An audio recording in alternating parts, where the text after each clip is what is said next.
Pa evo još jednog zanimljivog pitanja.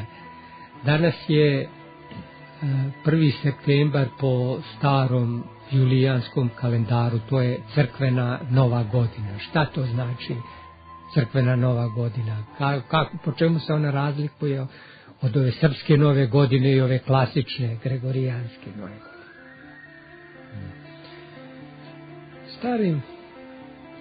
U starim vremenima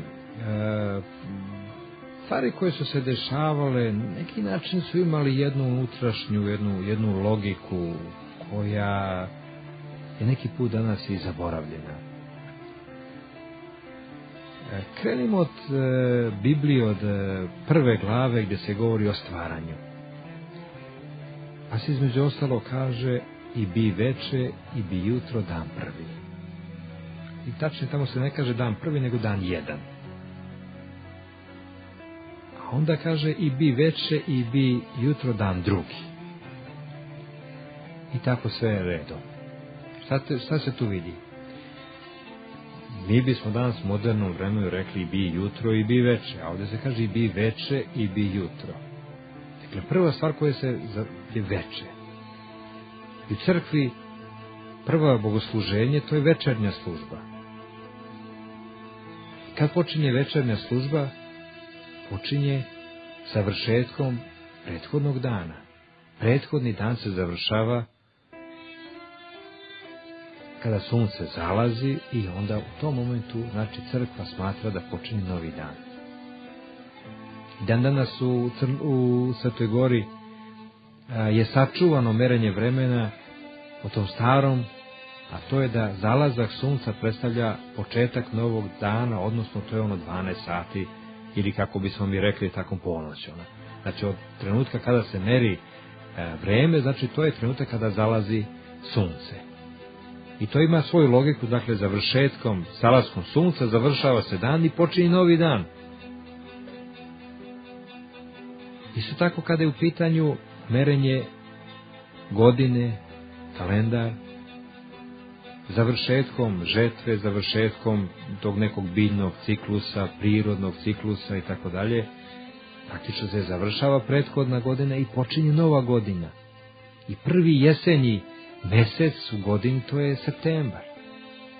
Zato je u starim narodima, u starim vremenima se uzimalo da septembar praktično predstavlja novi, znači završetak, svođenje onoga prethodnog računa, prethodnog one godine i sad počinje praktično nova godina.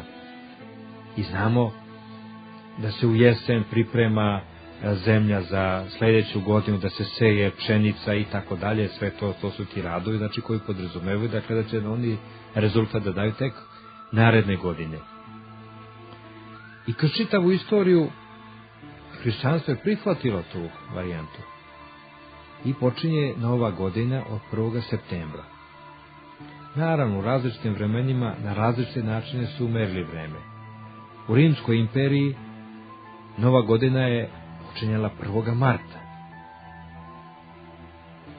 I znamo, i danas je sačuvano nešto, zahvaljujući tom rimskom pravu, sačuvano je da fiskalna nova godina, odnosno fiskalna godina se završava praktično sa 1. martom. I tako je, kad je u pitanju crkvena nova godina, onda ona počinje 1. septembra, znači po tom nekakvom starom, najstarijem tom nekom obliku. I sad će neko da se pita, a šta je 14. septembra, kako mi volimo da kažemo srpska nova godina ili pravoslavna nova godina? To je jedan trenutak koji je izabran,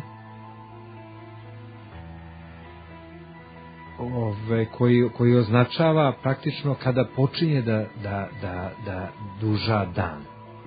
To je odjek nekog paganskog praznika Natalis Solin Victi, koji je slavljen 25. decembra. Od toga trenutka produžava se dan i onda je ušlo u praksu, dakle 1. januar, da je to praktično početak nove godine, znači kada sunce već počne da jača, znači u osnovi to je jedan stari paganski praznik koji je prihvaćen. A 14. januar to je praktično isti taj 1. januar koji stvari mi merimo po nekom našem tom starom kalendaru ili julijanskom kalendaru, kako se to zove. U praksi su danas u hrišćanskom svetu i u zapadnom svetu 2 kalendara, to je taj grigorijanski i julijanski kalendar. Julijanski kalendar je u vreme imperatora Julija nastao u Egiptu. Jedan astronom čuveni Sozogen je napravio taj kalendar koji u to vreme bio izuzetno precizan. On je napravio tako što je godinu napravio da bude 365 dana, a svaka 4. godina ima, još se dodaje ta greška koja se pojavlja, znači nastupa prestupna godina, međutim to nije dovoljno precizno, tako da julijanski kalendar svaki 128 godina ima grešku 1 dan. Pa je onda u 16. veku na zapadu pod vođstvom pape Grigorija nastao taj novi kalendar. On je dao naučnicima da naprave novi kalendar i onda taj grigorijanski kalendar, zato se zove, on ima opet jednu grešku, a to je otprilike na 1000 godina, on 1 dan pogreši. Znajući sve te probleme koji mogu da se pojave kad u pitanju merenje vremena, jer naš kalendar crkveni koji ide prema julijanskom se pomera unapred prema proleću. I svakih 128 godina se on pomera za 1 dan. Ako ova civilizacija opstane, ako Hristos pre toga ne dođe, za nekih 9000 godina Vaskrs i Božić verovatno će da se slavi u isti dan, što na neki način stvara nekakav problem. I znajući to, crkva je postavila, prepoznala taj problem i Srpska pravoslavna crkva je dobila zadatak da reši taj problem u 20. veku i naš poznati astronom Milutin Milanković je našao rešenje, tako da je napravio jedan kalendar koji je najsavršeniji kalendar, koji ima grešku 1 dan u 40.000 godina.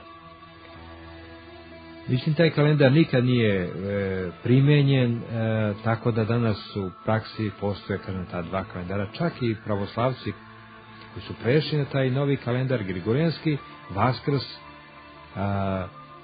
slave po tom astronomskom načinu. A ja smatram da u ovom momentu ne treba menjati ovaj kalendar, treba ostati na ovome kalendaru, jer rešavajući problem tačnosti ovog kalendara rešit ćemo jedan problem, a dobit ćemo mnoštvo drugih problema. Pre svega mislim da će jedan veliki broj ljudi da se odvoji, da se stvori jedan raskol, da se stvori nešto što nije dobro i za duhovni život crkve, i mislim da u ovom momentu treba ostati pri ovome kalendaru, julijanskom, naravno, starom kalendaru, a valjda će neke nove generacije naći neko rešenje koje će biti kvalitetno.